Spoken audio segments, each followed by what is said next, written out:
सरकार लाडक्या बहिणींना आता संक्रांतीचं गिफ्ट देणार अशी माहिती सूत्रांनी दिली आहे। दिवाळी भाऊबीज म्हणून राज्य सरकारने लाडक्या बहिणींना नोव्हेंबरचा हप्ता ॲडव्हान्स दिलेला होता आणि आता मकर संक्रांतीच्या निमित्तानं फडणवीस सरकार लाडक्या बहिणींना डिसेंबर आणि जानेवारी असे दोन्ही हप्ते देणार ही माहिती आहे। वरिष्ठ अधिकाऱ्यांनी ही माहिती दिलेली आहे। विश्वसनीय सूत्रांकडून माहिती मिळते आहे, त्यामुळे लाडक्या बहिणींच्या खात्यात 3000 रुपये एकदम जमा होणार ही माहिती आहे। 3.25 कोटी अर्जांच्या पडताळणीचा निर्णय देखील आता लांबणीवर पडणार अशी देखील माहिती मिळते आहे।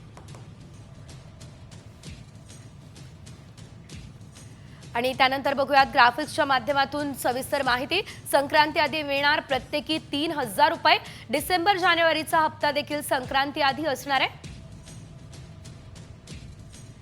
3.25 कोटी अर्जांच्या पडताळणीचा निर्णय लांबणीवर आहे।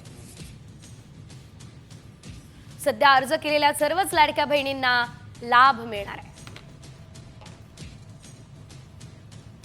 अपात्र लाभार्थ्यांचे अर्ज बाद करण्याबाबत सध्या कोणतेच आदेश देण्यात आलेले नाहीत।